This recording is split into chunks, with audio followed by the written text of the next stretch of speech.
هي احد المنظمات اللي مش قادرين نحدد فعلا هي موجوده ولا لا، ولكن عليها قولان كتير جدا، وناس كتير جدا بتتكلم عن خطوره هذه المنظمه. هنتكلم النهاردة عن أخطر منظمة سرية محدش يعرف عنها حاجة غير لو اتسرب منها أي حاجة أو هما اللي أعلنوا عن حاجة عشان يخوفوا الناس. منظمة بتحتفظ بكل حاجة غريبة، سواء حيوانات أو نباتات أو أجسام غريبة. منظمة فيها أعضاء وحراس مدربين على أعلى مستوى، وفيها كمان علماء مخصصين في كل حاجة. والمنظمة ده ما تقلش خطر أبدا عن المنظمة الماسونية، ودي تبقى منظمة ال SCP.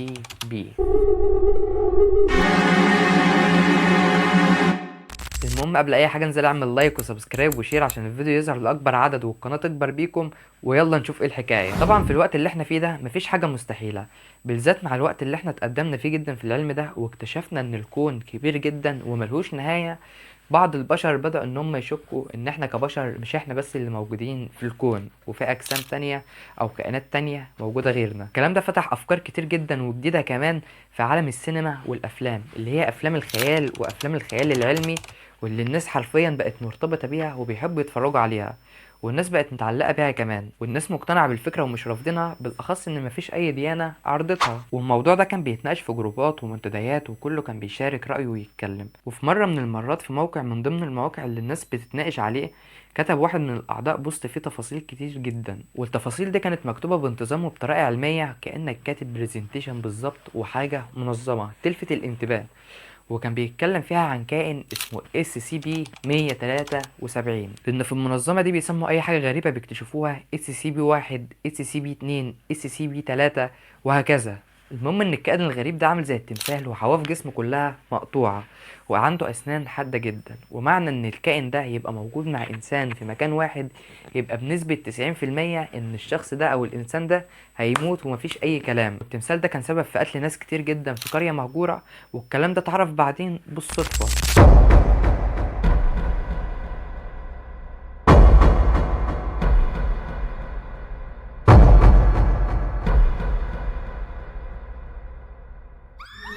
والكائن ده عشان تفضل معاه لازم تفضل مركز معاه وما تديهوش ظهرك ابدا، وتفضل عاطيله كله تركيزك، لدرجة ان انت ما ترمش عشان خاطر ما يهجمش عليك.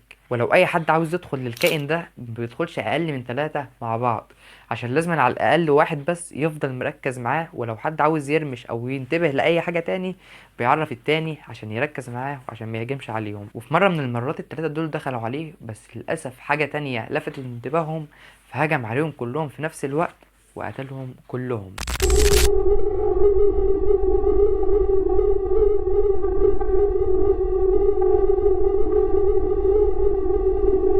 وبالرغم من ان المنشور اللي الراجل كان كاتبه ده كان غريب جدا، بس الناس بدأت ان هي تتكلم عليه وبقت بتطلع عليه اشاعات كمان، لحد في سنة 2008 عملوا بيدج غامضة بتتكلم عن الحاجات دي، بيقولوا انهم منظمة سرية مستقلة ومش تابعة للحكومة، وان المنظمة ليها مكاتب في كل دول العالم، وانها عبارة عن جهاز امن مشترك، والمنظمة بتتكون من قوات امن وعلماء واطباء واي حاجة هيحتاجوها، وده طبعا عشان يسيطروا على المخلوقات الغريبة والخارقة، وبكده يكونوا بيحموا العالم. واختصار اسم SCP يعني سكيور كونتين بروتكت، يعني احتواء، تأمين، حماية. والمنظمة دي بتقول انها حبت تعلن عن نفسها لما حصل تسريبات من جوه القاعدة، والناس بدأت انها تكتب اشاعات وحاجات مش صح خالص، وقالت ان اي خبر هيبقى صح او موثوق منه لازم أن يكون من على الموقع عندها. وقالت كمان ان الحيوان الغريب اللي عندها ده اللي هو شبه التمثال اللي احنا اتكلمنا عنه من شوية، ده واحد من ضمن الالاف اللي هي عندها ومحدش يعرف عنهم اي حاجة. والكائنات دي طبعا ليها تصنيفات.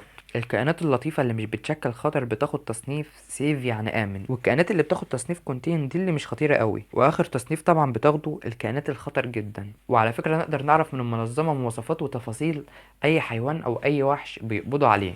وأعلنت المنظمة دي إنها اكتشفت SCP 1471، وده ابلكيشن ضار جدا شبه هاكر، بينزل على الموبايلات، ولو نزل ما بيتمسحش أبدا ولا أي حاجة، حتى لو عملت إعادة ضبط مصنع او عملت سوفت للجهاز. ومش معروف مين اللي عمل الابليكيشن ده، وبيطور نفسه بنفسه عن طريق الذكاء الاصطناعي.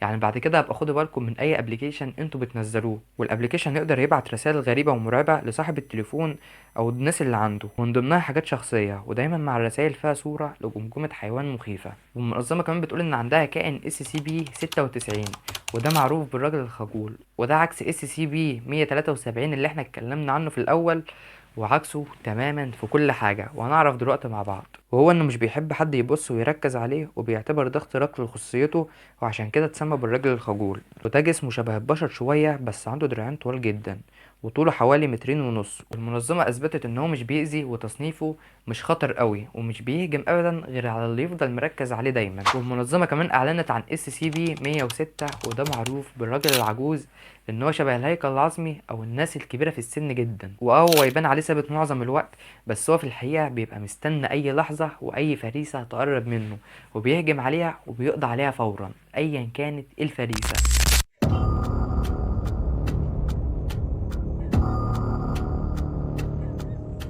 والمنظمة بتقول إنها حبساه في حاوية فيها كذا دور عبارة عن فولاذ مبطن بالرصاص. وكمان المنظمة أعلنت عن SCP-682، وده غير أي كائن تاني، وده أخطر الكائنات اللي هي موجودة في المنظمة، وعنده قدرات خارقة، والقدرات الخارقة دي مش عند أي كائن تاني، وده من الزواحف ومعروف باسم التمساح، بس مش التمساح العادي اللي احنا نعرفه. ويقال إنه مستحيل تدميره، وإن المنظمة استخدمت معاه كل الأسلحة عشان تقضي عليه، بس المنظمة اكتشفت ان قوته بتزيد كل ما بيدمروه، وكمان بيجدد اي جزء متضرر من جسمه، لدرجة انهم حاولوا ان هم يقضوا عليه بكائنات المنظمة، واستعانوا ب SCP-409، وهو معروف بالكريستالة، بس قدروا ان يتعافى منه. والكريستالة ده بيلمس اي حاجة بتتحول لمادة صلبة زي التلج بالظبط، وبتتفتت وبعدها بتنفجر، وبيقضي على الفريسة بتاعته. بس قدر طبعا ان هو يوقف المادة الصلبة دي في جسمه من قبل ما تنتشر في جسمه كله وتتمكن منه. وكل اللي المنظمة قدرت تعمله انها تحطه جوه حاوية من الاحماض القوية عشان تدمر جسمه دايما، ويفضل طول الوقت مشغول بتكوين نفسه من جديد. وطبعا زي اي حاجه فيها الحلو وفيها الوحش، في كائن اسمه SCP-999 او 3 9 زي ما بيقولوا. الكائن ده اسمه الزغزوغه، وتصنيفه ان هو امن جدا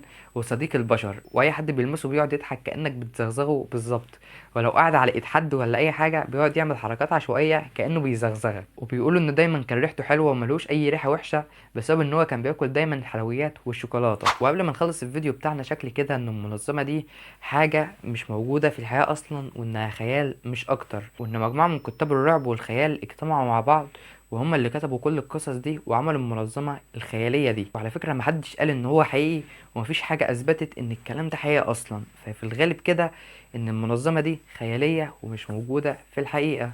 لأن طبعا برضو لو موجودة في الحقيقة كانت الدنيا كلها عرفت بيها، وعرفت بكل الكائنات والكوارث اللي هي موجودة دي. كده الفيديو بتاعنا يكون خلص، ولو وصلت لحد هنا ما تبخلش عليا بالدعم، وكان معكم حسن الخولي.